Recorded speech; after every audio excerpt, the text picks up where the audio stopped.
Welcome to Thanjavur maths. இந்த வீடியோவில் நம்ம பார்க்க போகிறது 11th ஸ்டாண்டர்டுக்கான செட் அப்படிங்கிற சாப்டரில் காம்ப்ளிமெண்ட் ஆஃப் எ செட், அதோட டெஃபினேஷன் அண்ட் அதோட ப்ராப்பர்ட்டிஸ், எக்ஸசைஸ் 1.5 உள்ள சம்ஸ் எல்லாம் பார்க்க போகிறோம். நம்மளோட சேனலை சப்ஸ்கிரைப் பண்ணாமல் இருந்தீங்கன்னா சப்ஸ்கிரைப் பண்ணி வச்சுக்கோங்க. வாங்க வீடியோக்குள்ளே போகலாம். நம்ம ஃபஸ்ட்டு பார்க்க போகிறது காம்ப்ளிமெண்ட் ஆஃப் எ செட், அதோட டெஃபினேஷன் தான் என்னென்னு பார்க்க போகிறோம். Let U be the universal set and A be a subset of U. ஒரு யூனிவர்சல் செட் எடுத்துக்கிறோம். யூனிவர்சல் செட்னா என்னென்னு சொல்லி ஏற்கனவே நம்ம பார்த்துருக்கோம். யூனிவர்சல் செட்டு, சப்செட் எல்லாமே நமக்கு இப்போ தெரியும் கிளியராக. ஸோ யூங்கிறத universal set, A is a subset of U அப்படின்னு சொல்லி எடுத்திருக்கோம். Then the complement of A is the set of all elements of U. So காம்ப்ளிமெண்ட்டில் என்ன இருக்கும் அப்படின்னு சொன்னால் யூவில் உள்ள எலமெண்ட்ஸ் இருக்கும். யூனிவர்சல் செட்டில் உள்ள எலமெண்ட்ஸ் எல்லாமே இருக்கும் which are not the elements of A. ஆனால் ஏ செட்டில் இருக்கிற எலமெண்ட்ஸ் இது வந்து இந்த ஏ காம்ப்ளிமெண்ட்டில் இருக்காது. ஓகேவா? அப்போ காம்ப்ளிமெண்ட், ஒரு செட்டுக்கு காம்ப்ளிமெண்ட்டு போட்டிங்கன்னா அந்த செட்டில் உள்ள எலமெண்ட்ஸ் இல்லாமல் யூனிவர்சல் செட்டில் உள்ள எலமெண்ட்ஸ் எல்லாமே இருக்கும். ஸோ இதை நம்ம வந்து நொட்டேஷனில் எப்படி சொல்லுவோன்னா ஏ டேஷ் அப்படின்னு தான் இதை வந்து நம்ம காம்ப்ளிமெண்ட் ஆஃப் ஏ செட்டை நம்ம நோட் பண்ணுறது. ஏ டேஷ் அப்படிங்கிற சிம்பிள் யூஸ் பண்ணுவோம். A dash equal to set of all X such that x belongs to U. X வந்து யூனிவர்சல் செட்டில் உள்ள ஒரு மெம்பராக இருக்கும் and x is not belongs to A. ஆனால் ஏங்கிற செட்டில் அந்த எலிமெண்ட் வந்து இருக்காது. அதாவது ஏ செட்டில் இருக்கிற எலமெண்ட்ஸ் எல்லாம் விட்டுட்டு யூனிவர்சல் செட்டில் உள்ள எலமெண்ட்ஸ் எழுதுனோம்னா அதுக்கு பேர் தான் வந்து காம்ப்ளிமெண்ட் அப்படின்னு சொல்லுவோம். ஸோ அதை எப்படி நம்ம சொல்லலாம்னா A dash equal to U minus A. ஓகேவா? யூனிவர்சல் செட்லேருந்து இந்த ஏங்கிற செட்டை ஃபுல்லாக மைனஸ் பண்ணிட்டோம் அப்படின்னு சொன்னால் அதுதான் வந்து ஏ டேஷ். ஸோ நெக்ஸ்ட்டு ஒரு முக்கியமான லா, அது என்னென்னா டிமார்கன் லா அப்படின்னு பார்க்க போகிறோம். இதுதான் வந்து டிமார்கன்ஸ் லா. என்னென்னு பார்த்தீங்கன்னா A union B the whole dash equal to A dash intersection B dash. Second law A intersection B the whole dash equal to A dash union B dash. Okay, இதுதான் வந்து ரொம்ப ரொம்ப முக்கியமான De Morgan லா. இதை use பண்ணி நம்ம வந்து எக்ஸசைஸில் sums வந்து போடும்போது பார்க்கலாம். நெக்ஸ்ட்டு நம்ம பார்க்க போகிறது காம்ப்ளிமெண்ட் செட்ஸோட ப்ராப்பர்ட்டிஸ் என்னென்ன அப்படின்னு சொல்லி பார்க்க போகிறோம். ஒரு 4 இம்பார்ட்டன்ட் ப்ராப்பர்ட்டிஸ் இருக்குது. அது என்னென்னு பார்க்கலாம். First property complement law. என்னென்னு சொன்னால் A union A dash equal to U and A intersection A dash equal to empty. அதாவது ஒரு செட்டுக்கும் அதோட காம்ப்ளிமெண்ட்டுக்கும் யூனியன் போட்டிங்கன்னா யூனிவர்சல் செட் வந்துடும். அதே போல் ஒரு செட்டுக்கும் அதோட காம்ப்ளிமெண்ட்டுக்கும் இன்டர்செக்ஷன் போட்டிங்கன்னா எம்டி செட் வந்துடும். செகண்ட் லா வந்து டிமார்கன் லா. இது இப்போ தான் நம்ம பார்த்தோம். ஸோ அதே லா தான் திரும்ப எழுதியிருக்கோம். இதுவும் வந்து ஒரு முக்கியமான ப்ராப்பர்ட்டி. தேர்ட் லா என்னென்னு பார்த்தீங்கன்னா லா ஆஃப் டபுள் காம்ப்ளிமெண்டேஷன். அதாவது ஒரு செட்டுக்கு காம்ப்ளிமெண்ட் எடுத்துகிட்டு திருப்பி அதுக்கே ஒரு காம்ப்ளிமெண்ட் எடுத்தோன்னா அந்த செட்டே தான் திரும்ப கிடைக்கும். இதுக்கு பேர் தான் வந்து டபுள் காம்ப்ளிமெண்டேஷன் அப்படின்னு பேர். அதாவது A dash the whole dash equal to A அப்படின்னு கிடைக்கும். Next law of empty and universal set. Okay, இப்போ எம்டி செட்டுக்கு காம்ப்ளிமெண்ட் போட்டால் யூனிவர்சல் செட்டு கிடைக்கும். அதே போல் யூனிவர்சல் செட்டோட காம்ப்ளிமெண்ட் போட்டிங்கன்னா எம்டி செட்டு கிடைக்கும். இதுதான் வந்து properties of complemented sets. Next நம்ம எக்ஸசைஸ் 1.5க்கு போகலாம். அங்கே அந்த எக்ஸசைஸில் உள்ள சம்ஸ் போடும்போது நமக்கு இந்த லாஸ் எல்லாமே வந்து இன்னும் கொஞ்சம் கிளியராக புரியும். So first question.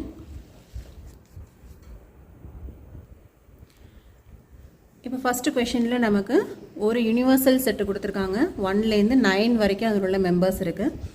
அடுத்து ஒரு 3 செட்டு கொடுத்துருக்காங்க ஏபிசி அப்படின்னு சொல்லிட்டு.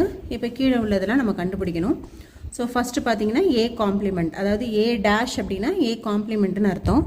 ஏ காம்ப்ளிமெண்ட்னா இப்போ என்ன பண்ண போகிறோன்னா ஏல இருக்கிற எலமெண்ட்ஸை விட்டுட்டு யூவில் உள்ள எலமெண்ட்ஸ் எல்லாத்தையும் எழுத போகிறோம். அதாவது யூனிவர்சல் செட்டில் உள்ள எல்லா எலமெண்ட்ஸும் எழுதணும், ஆனால் ஏல உள்ள எலமெண்ட்ஸை விட்டுறணும். ஸோ இப்போ என்ன ஆன்சர் வரும்னு பார்த்தீங்கன்னா ஏ டேஷ் ஈக்குவல் டு ஏல வந்து என்ன இருக்குது 1 2 3 4 இருக்கா. அப்போ அந்த 4 எலமெண்ட்டையும் விட்டுட்டு ரிமைனிங் யூவில் உள்ள எலமெண்ட்ஸ் பார்த்தீங்கன்னா 5, 6, 7, 8, 9. இதுதான் வந்து ஏ டேஷ். நெக்ஸ்ட் நம்ம எழுத போகிறது பி டேஷ். இப்போ பியில் என்ன இருக்குன்னா 2 4 6 8 இருக்குது. இதை மட்டும் விட்டுட்டு ரிமைனிங் எலமெண்ட்ஸ் ஆஃப் யூ எழுதுங்க. அப்போது என்ன வரும்னா 2 4 6 8 விட்டுறணும். இப்போ 1 3 5 7 9. இதுதான் வந்து பி டேஷ் அப்படின்னு சொல்லி கிடைக்குது. நெக்ஸ்ட்டு தேர்ட் என்னென்னா A union see the whole dash. இப்போ இதில் வந்து நமக்கு வந்து 2 ஸ்டெப்பு போடுற மாதிரி இருக்கும். ஸோ ஃபஸ்ட் என்னென்னா ஏ யூனியன் சி கண்டுபிடிக்கணும், அதுக்கப்புறமா அதோட காம்ப்ளிமெண்ட் போடணும். இப்போ ஃபஸ்ட்டு நம்ம ஏ யூனியன் சி போட்டுடலாம். யூனியன் இன்டர்செக்ஷன் இதெல்லாம் நம்ம வந்து ஏற்கனவே போட்டது தான். யூனியன்னா ரெண்டுத்தையும் ரெண்டு செட்டில் உள்ள எலமெண்ட்ஸ் எல்லாத்தையும் சேர்த்து எழுதணும். இன்டர்செக்ஷன்னா காமன் எலமெண்ட்ஸ் எழுதணும். ஸோ இங்கே யூனியன் கேட்டிருக்கிறதுனால ஏல உள்ள எலமெண்ட்ஸ் பார்த்தீங்கன்னா 1 2 3 4 எழுதியாச்சு. சியில் உள்ள எலமெண்ட்ஸ் பாருங்கள் 3 4, அது ஆல்ரெடி எழுதியாச்சு. அப்போ நம்ம ரிப்பீட் பண்ணக்கூடாது. அடுத்தது 5 6 இருக்குது.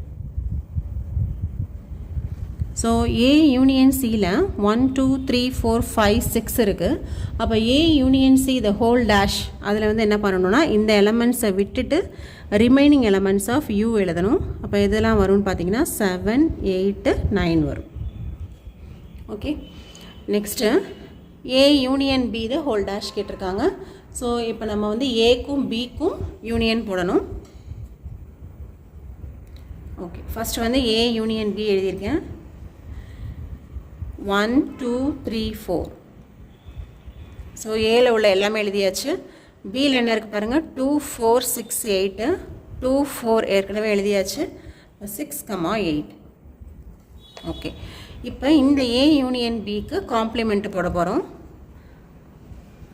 அப்போது 1 2 3 4 6 8 இந்த எலமெண்ட்ஸ் இல்லாமல் ரிமைனிங் எலமெண்ட்ஸ் ஆஃப் யூ என்னென்னு பார்த்தீங்கன்னா 5 7 9. ஓகே, நெக்ஸ்ட்டு இப்போ நம்ம போட போகிறது டபுள் காம்ப்ளிமெண்ட். அதாவது ஏ காம்ப்ளிமெண்ட் போட்டுட்டு அதுக்கு ஒரு காம்ப்ளிமெண்ட் போட போகிறோம். ஸோ என்ன வருதுன்னு சொல்லி பார்க்கலாம். ஃபஸ்ட்டு ஏ காம்ப்ளிமெண்ட் போட போகிறோம். ஏ காம்ப்ளிமெண்ட்னா ஏல வந்து 1 2 3 4 இருக்குது. இதை விட்டுட்டு ரிமைனிங் எலமெண்ட்ஸ் ஆஃப் யூ என்ன இருக்குது பாருங்கள் 5 6 7 8 9. ஓகேவா, இதுதான் வந்து ஏ காம்ப்ளிமெண்ட்டு. இந்த ஏ காம்ப்ளிமெண்ட்டுக்கு திருப்பி ஒரு காம்ப்ளிமெண்ட் போடுறோம். இதான் வந்து டபுள் காம்ப்ளிமெண்ட். அப்போ என்னென்னா இந்த ஏ காம்ப்ளிமெண்ட்டில் 5 6 7 8 9 இருக்குது. அப்போ இதை விட்டுட்டு ரிமைனிங் எலமெண்ட்ஸ் எழுதுங்க 1 2 3 4.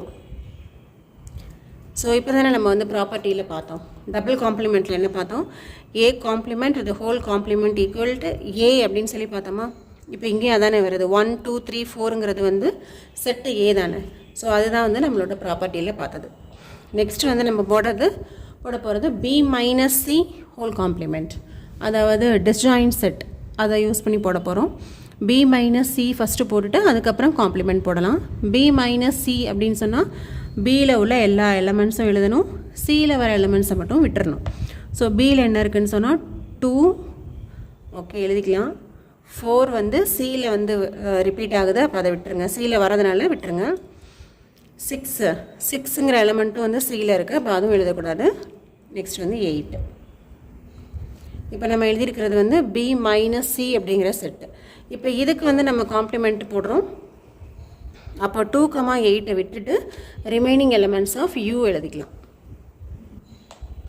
ஸோ அது என்னென்னு பார்த்தீங்கன்னா 1 3 4 5 6 7 8 விட்டுட்டு 9.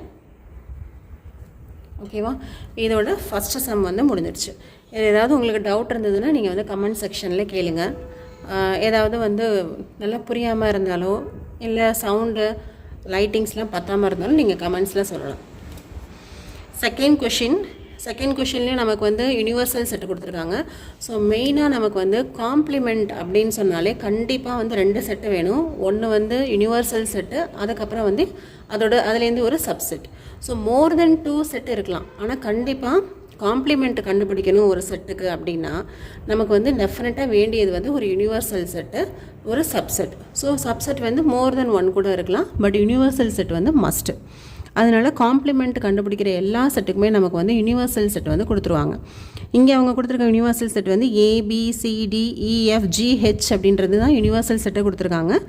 இப்போ கீழே வந்து கொஷின்ஸ் கொடுத்துருக்காங்க, அது என்னென்னு சால்வ் பண்ணலாம். ஃபஸ்ட் வந்து A = A, B, Cன்னு சொல்லியிருக்காங்க. ஸோ இந்த செகண்ட் கொஷின் என்ன அப்படின்னு சொல்லி நம்ம ஃபஸ்ட்டு பார்த்துடலாம். செகண்ட் கொஷின் வந்து என்னென்னா find the complements of the following sets. So இப்போ இவங்க கொடுத்துருக்க செட்டுக்கு காம்ப்ளிமெண்ட்டு தான் நம்ம இப்போ எழுதணும். அப்போ ஃபஸ்ட்டு வந்து அவங்க என்ன சொல்லியிருக்காங்கன்னா ABCன்னு சொல்லி ஏங்கிற செட்டு கொடுத்துருக்காங்க. இப்போ அதோட காம்ப்ளிமெண்ட் கே காம்ப்ளிமெண்ட்டில் என்ன பண்ண போகிறோம், யூவில் உள்ள எல்லா எலமெண்ட்ஸும் எழுதுகிறோம், இந்த ஏல உள்ள எலமெண்ட்ஸை விட்டுட்டு. ஓகேவா, ஏபிசியை விட்டுட்டோம்னா ஏ காம்ப்ளிமெண்ட் ஈக்குவல் டு டிஇஎஃப்ஜிஹெச். இதுதான் வந்து ஏ காம்ப்ளிமெண்ட். நெக்ஸ்ட்டு நம்ம பார்க்க போகிறது பின்னு சொல்லி ஒரு செட்டு கொடுத்துருக்காங்க. இப்போ இதுக்கு நம்ம பி காம்ப்ளிமெண்ட் கண்டுபிடிக்க போகிறோம். அப்போ பி காம்ப்ளிமெண்ட் ஈக்குவல் டு நமக்கு யூனிவர்சல் செட்டில் என்ன இருந்துச்சு, ஏலேருந்து ஹெச் வரைக்கும் இருந்துச்சு இல்லையா. அப்போ ஏ பி சி, இங்கே டிஇஎஃப்ஜி எல்லாம் இருக்குது. அப்போ அதை விட்டுட்டு ஹெச் வரைக்கும் எழுதிக்கலாம். இதுதான் வந்து B complement. Next C equal to A C E G கொடுத்துருக்காங்க. இதுக்கு வந்து காம்ப்ளிமெண்ட் போடுறோம். ஸோ ஏலேருந்து ஹெச் வரைக்கும் யூனிவர்சல் செட்டில் இருக்குது. அப்போ ஏ இங்கே சியில் வரதுனால அதை விட்டுருங்க. பி எழுதிக்கலாம், சி எழுத முடியாது, டி எழுதிக்கலாம், இ எழுத முடியாது, ஏபிசிடிஇஎஃப், இங்கே ஜி வருது, அதையும் விட்டுருங்க. Last one H. இதுதான் வந்து C complement. Fourth one D கொடுத்துருக்காங்க. ஸோ டி டேஷ் கண்டுபிடிக்க போகிறோம். என்னென்ன அப்படின்னு சொன்னால் இங்கே ஏ இருக்குது, அப்போ அதை விட்டுருங்க. B C D E F இருக்குது, ஜி இருக்குது, ஹெச் இருக்குது. அப்போ இதோட டி காம்ப்ளிமெண்ட் வந்து முடிஞ்சிருச்சு. நெக்ஸ்ட்டு நம்ம தேர்ட் கொஷின் பார்க்கலாம். இப்போ தேர்ட் கொஷின் என்ன கொடுத்துருக்காங்கன்னா, taking the set of natural numbers as the universal set, right down the complements of the following set. கீழே சில செட்டு நமக்கு கொடுத்துருக்காங்க, அதுக்கு காம்ப்ளிமெண்ட் கண்டுபிடிக்கணும். காம்ப்ளிமெண்ட் கண்டுபிடிக்கணும்னா நமக்கு வந்து கண்டிப்பாக ஒரு யூனிவர்சல் செட்டு வேணும். இங்கே எதை வந்து நமக்கு யூனிவர்சல் செட்டுன்னு சொல்லியிருக்காங்கன்னா, செட் ஆஃப் நேச்சுரல் நம்பர்ஸ், அதை தான் நம்மளை வந்து யூனிவர்சல் செட்டாக எடுத்துக்க சொல்லியிருக்காங்க. ஸோ இப்போ நம்ம எப்படி சொல்யூஷன் கண்டுபிடிக்கலாம். First universal set U equal to set of natural நம்பர்ஸ்னு சொல்லியிருக்காங்க. அதனால் 1 2 3 எக்ஸெட்ரா இதை ஃபஸ்ட்டு நான் எழுதிட்டேன். இப்போ நான் ஃபஸ்ட்டு கொஷின் எழுதுகிறேன். ஃபஸ்ட்டு கொஷினில் என்ன கொடுத்துருக்காங்கன்னா, set of all x such that x is an even natural number அப்படின்னு சொல்லியிருக்காங்க. ஈவன் நேச்சுரல் நம்பர், நான் மேபி அந்த செட்டை வந்து நான் வந்து ஜஸ்ட் ஏ அப்படின்னு சொல்லி நான் வந்து மார்க் பண்ணிக்கிறேன் என்னுடைய கன்வீனியன்ஸ்க்காக. ஏன்னா அப்போ தான் நம்ம வந்து காம்ப்ளிமெண்ட் எழுதுறதுக்கு ஈஸியாக இருக்கும் இல்லையா. அப்போ ஏ அப்படின்னு சொல்லி அந்த செட்டை நான் மார்க் பண்ணிக்கிறேன். ஈவன் நேச்சுரல் நம்பர்ஸை எழுதணும். ஏல வந்து இதுதான் வந்து ஈவன் நேச்சுரல் நம்பர்ஸ். ஓகே, இதுதான் வந்து ஏ. இதுக்கு நம்ம ஏ டேஷ் போடுறோம். அப்போ ஏ டேஷ் என்ன வரும்னு பார்த்தீங்கன்னா 1 3 5 7 எக்ஸெட்ரா. அதாவது ஏல உள்ள எலிமெண்ட்ஸை விட்டுட்டு யூவில் உள்ள எலிமெண்ட்ஸ் எழுதணும் இல்லையா. அப்போ இதை நம்ம அகெயின் வந்து செட் பில்டர் ஃபார்மில் எழுதுகிறோம். இப்போ A dash equal to set of all X such that X is a odd natural number. Okay, ஏன்னா 1 3 5 7 அப்படிங்கிறதுல நமக்கு வந்து ஆட் நம்பர், அதோட நேச்சுரல் நம்பர்ஸாகவும் இருக்கிறதுனால இந்த ஏ டேஷுங்கிற செட்டை நான் செட் பில்டர் ஃபார்மில் இந்த மாதிரி எழுதியிருக்கேன். எப்போவுமே நீங்கள் வந்து உங்களோட கொஷினில் ரோஸ்டர் ஃபார்மில் கொடுத்துருந்தா நீங்கள் ஆன்சரை ரோஸ்டர் ஃபார்மில் கொடுங்க. ஸோ கொஷினில் வந்து செட் பில்டர் ஃபார்மில் இருக்குது அப்படின்னா நீங்கள் ஆன்சரையும் செட் பில்டர் ஃபார்மில் கொடுக்கணும். Okay, next second. Okay, second question, X is an add natural number அப்படின்னு கொடுத்துருக்காங்க. அப்போ ஆட் நேச்சுரல் நம்பர்னால் 1 3 5 7 இதான் எழுதுவோம். அப்போ இதோட காம்ப்ளிமெண்ட்டில் என்ன இருக்கும் அப்படின்னு பார்த்தீங்கன்னா ஈவன் நம்பர்ஸ் எல்லாமே இருக்கும்.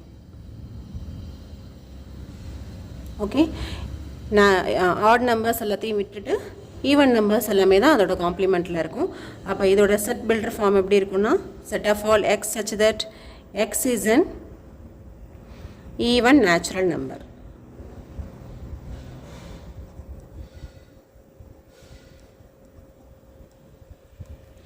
ஸோ இதை நீங்கள் டேரெக்டாகவே வந்து இதை கூட எழுதிடலாம். இங்கே எல்லாமே வந்து ஆட் நம்பர்ஸ் அப்படின்னா அதோட காம்ப்ளிமெண்ட் வந்து என்னது ஈவன் நம்பர் தான் இருக்கும். பட் எல்லா செட்டுக்கும் நம்மளால அவ்வளோ ஈஸியாக காம்ப்ளிமெண்ட்டை டேரெக்டாக இந்த மாதிரி செட் பில்டர் ஃபார்மில் எழுதுறது முடியாது. அதனால் ரொம்ப ரொம்ப இம்பார்ட்டன்ட் என்னென்னா, ஒரு ஸ்டெப் நீங்கள் கூட போட்டாலும் பரவாயில்ல, இது என்ன செட்டுன்னு நீங்கள் கண்டிப்பாக நீங்கள் எழுதி முடிச்சுட்டு அதுக்கப்புறமா அதோட காம்ப்ளிமெண்ட் எழுதுறது கரெக்டான ஒரு ஆன்சரை கொடுக்கும். நெக்ஸ்ட்டு தேர்ட் என்ன கொடுத்துருக்காங்கன்னா, தேர்ட் கொஷின் வந்து x is a positive multiple of 3 அப்படின்னு சொல்லியிருக்காங்க. அதாவது 3 டேபிளில் உள்ள எல்லாமே இல்லையா. அப்போ 3 6 9 12 எக்ஸெட்ரா. ஸோ இதுக்கு காம்ப்ளிமெண்ட் போட்டோம் அப்படின்னு சொன்னால் என்ன வரும், இந்த மல்டிபிள்ஸ் ஆஃப் 3 இல்லாத மற்ற எல்லா நம்பர்ஸுமே வந்துடும். அப்படி தானே? இது எல்லாமே வந்து மல்டிபிள்ஸ் ஆஃப் 3 இருக்குது. அப்போ காம்ப்ளிமெண்ட் போட்டால் இது அந்த காம்ப்ளிமெண்ட்டில் கண்டிப்பாக வரக்கூடாது. அப்படின்னா என்ன அர்த்தம்னா, வரக்கூடிய காம்ப்ளிமெண்ட் வந்து இந்த மல்டிபிள்ஸ் ஆஃப் 3 இல்லாமல் ரிமைனிங் நம்பர்ஸாக இருக்கும். அப்போ இதோட செட் பில்டர் ஃபார்ம் எப்படி எழுதலாம் அப்படின்னு பார்த்தா, ஸோ இதோட காம்ப்ளிமெண்ட் எப்படி எழுதுறேன்னா, set of all x belongs to n, அதாவது x is a natural number and x is not a multiple of 3 அப்படின்னு சொல்லி எழுதிடலாம். ஃபோர்த்து செட் என்ன கொடுத்துருக்காங்கன்னா, set of all x such that X is a prime நம்பர்னு கொடுத்துருந்தாங்க. So 2, 3, 5, 7, 11 இதான் நமக்கு வந்து ப்ரைம் நம்பர்ஸ் அப்படின்னு தெரியும். இதுக்கு காம்ப்ளிமெண்ட் போட்டோம் அப்படின்னா என்ன பண்ணுவோம், இந்த ப்ரைம் நம்பர்ஸ் எல்லாத்தையும் விட்டுட்டு ரிமைனிங் நம்பர்ஸை எழுதுவோம். அப்போ ப்ரைம் நம்பர்ஸ் இல்லாமல் ரிமைனிங் உள்ள நம்பர்ஸ்க்கெல்லாம் நம்ம என்ன பேர் சொல்லுவோம்னா, காம்போசிட் நம்பர் அப்படின்னு சொல்லுவோம். அதாவது set of all X such that X is a positive composite number.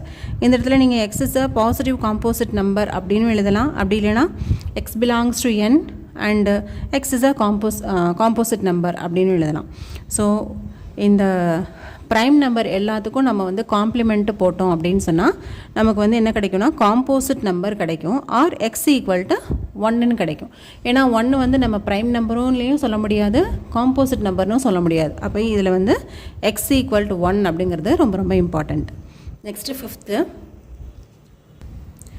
Fifth question எனக்கு சொல்லியிருக்காங்க அப்படின்னு பார்த்தா, x is a natural number divisible by 3 and 5. அதாவது 3ஆலையும் டிவைட் ஆகணும், 5ஆலையும் டிவைட் ஆகணும் இல்லையா? அப்போ நமக்கு வந்து என்ன மாதிரி நம்பர்ஸ் வரும்னா, இந்த மாதிரி நம்பர்ஸ் தான் வரும்.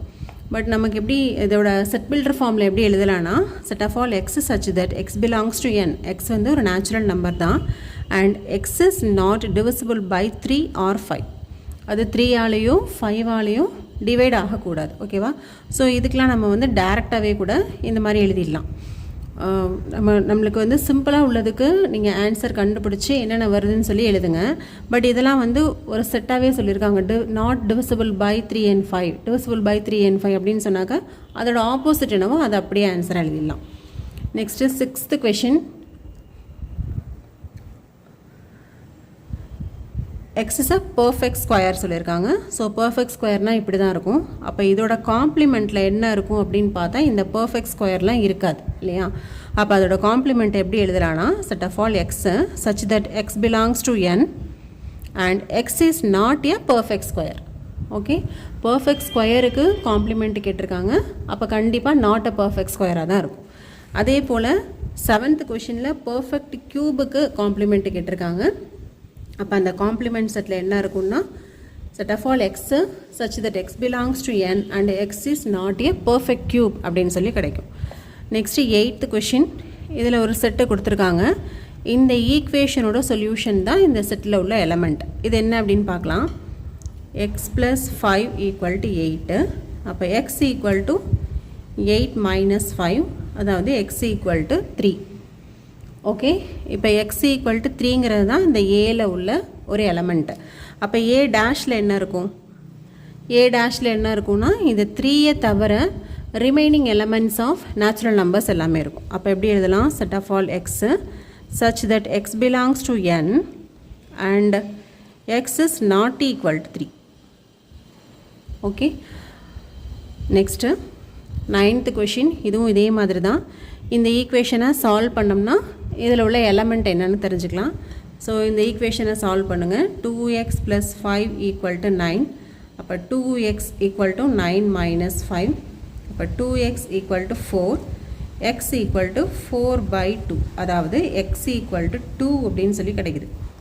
ஓகேவா? எக்ஸோட வேல்யூ வந்து 2 அப்படின்னு சொல்லி கிடைக்குது. ஓகே, இப்போ இந்த a = 2 இதோட காம்ப்ளிமெண்ட்டில் என்ன இருக்கும், set of all x such that x belongs to n and x is not equal to 2. 2 இல்லாத மீதமுள்ள எல்லா நேச்சுரல் நம்பர்ஸும் இதோட காம்ப்ளிமெண்ட்டில் இருக்கும். நெக்ஸ்ட்டு 10th கொஷின், இங்கே வந்து என்ன சொல்லியிருக்காங்கன்னா, set of all x such that x greater than or equal to 7. 7க்கு மேலேயும் உள்ள நம்பர்ஸ், அப்போ 7, 8, 9 இதாக இருக்கும்.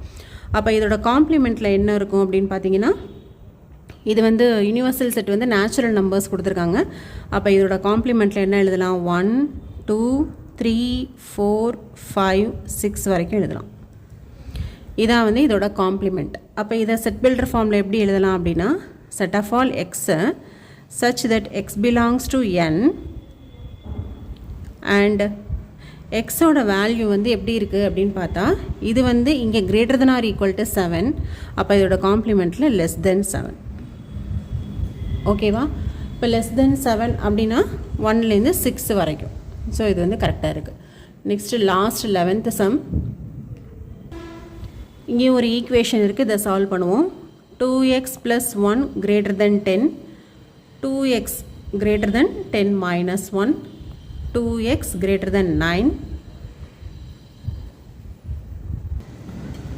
அப்போது x greater than 9/2 அப்படின்னு சொல்லி வருது. அப்போ இந்த செட்டு எக்ஸில் எது இருக்குது அப்படின்னு பார்த்தீங்கன்னா, ஸோ இந்த செட் எப்படி இருக்குன்னா, x belongs to n, x greater than 9/2 அப்படின்னு இருக்கும். அப்போ இந்த செட் இப்படி இருந்ததுன்னா இதோட காம்ப்ளிமெண்ட் எப்படி இருக்குன்னு பார்த்தீங்கன்னா, complement equal to x such that x belongs to n and x இங்கே greater than சிம்பிள் இருக்குது. அப்போ இதோட காம்ப்ளிமெண்ட்டில் less than or equal to. Okay, so இங்கே greater than சிம்பிள்னா இதோட காம்ப்ளிமெண்ட்டில் வந்து less than or equal to போட்டுக்கோங்க. இதுவே இங்கே greater than or equal to இருந்ததுன்னா இங்கே less than மட்டும்தான் போடணும். இதுவே இங்கே less than வந்துச்சுன்னா இங்கே greater than or equal to போடணும். ஸோ இங்கே என்ன இருக்கோ அதுக்கு ஸ்ட்ரைட் ஆப்போசிட்டாக என்ன சிம்பிளோ அதுதான் நீங்கள் வந்து காம்ப்ளிமெண்ட்டில் யூஸ் பண்ணணும். ஸோ இதோட தேர்ட் சம் வந்து ஃபுல்லாகவே முடிஞ்சிருச்சு. நெக்ஸ்ட்டு நம்ம 4th சம் பார்க்கலாம். இந்த 4 5 6 7 இந்த 4 சம்ஸும் நம்ம வந்து நெக்ஸ்ட் வீடியோவில் பார்க்கலாம். தேங்க்யூ ஃபார் வாட்சிங். Please like and share our channel.